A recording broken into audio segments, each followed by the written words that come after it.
안녕하세요. 사회복지사의쌤입니다. 저는 사회복지 분야 중에서 임상 분야를 무척 좋아해요. 사람을 깊이 있게 이해하고 더 나은 오늘로 나아갈 수 있도록 도와주는 분야라는 생각이 들어서죠. 많은 학자들의 이론 중에서 에릭 번의 교류 분석도 자아의 상태나 교류를 알 수 있어 좋아하는데, 에고그램이란 검사도 나라는 사람의 자아 상태를 이해하는 데 도움이 되는 방법이니 해보시면 재밌을 거예요.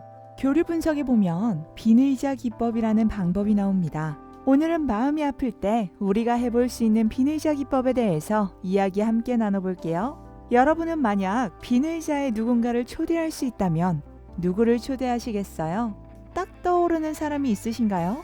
이 사람이랑은 꼭 이야기를 해봐야겠어 라고 생각되는 사람. 저도 초대하기 시작하면 며칠 밤낮을 지새워도 다 초대하기 어려울 정도로 많은 사람이 떠오릅니다. 사람이 살아가면서 상처를 주고받지 않을 수는 없는 것 같아요. 그런 부분을 이해하더라도 내게 상처 주는 행위가 이해되진 않죠. 이해할 수 없는 상처를 안고 혼자 아팠던 고통을 빈의자의 그 사람 혹은 상징이 있는 것처럼 대화를 하거나 역할극을 해서 덜어내는 거예요. 필연적으로 일단 부모님이 잠시 앉았다 가시기도 하고, 형제, 친구, 내게 상처 줬던 교수 등 누구든 초대해서 내 마음을 덜어내보는 거죠. 이러이러한 일들이 내겐 상처였어요. 그때 내게 왜 그러셨어요? 저는 그때 너무 속상하고 그런 상황 속에서 고통을 감당해야 했던, 아무런 말도 할 수 없었던 제가 무기력하다고 느껴졌어요. 이런 말과 감정들을 이야기하고 듣고 비워내면서 그 시간 속에서 치료가 되는 거예요. 신기하게 혼자 비워내는데도 힘든 마음에 도움이 되더라고요. 빈 의자를 앞에 놓고 많이도 울었어요. 그런데 요즘은 그 빈 의자에 초대하는 대상이 조금 달라졌어요. 늘 나를 속상하게 했던 대상만 초대했었던 자리에 요즘은 가장 아픈 날의 저를 초대하기도 해요. 자신의 가장 아픈 날 속에 내게 찾아갈 수 있다면 어떤 말을 해주고 싶으세요? 저는 어린 날의 저를 만나면 이 말을 꼭 해주고 싶어요. 포기하지 않아줘서 고맙다고, 살아있어줘서 고맙다고.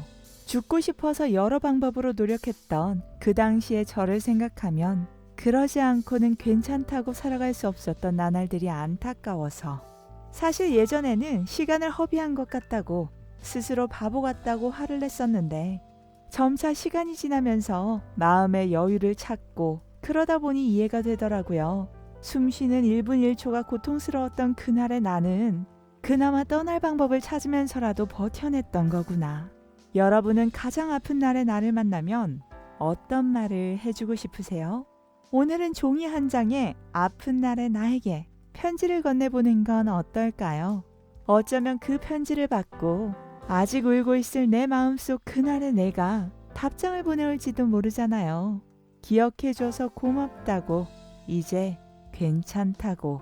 어쩌면 사실 아직도 너무 많이 아프다고 할 수도 있지만 적어도 오늘부터는 혼자 외롭고 힘들지 않도록 안아줄 수 있을 거예요.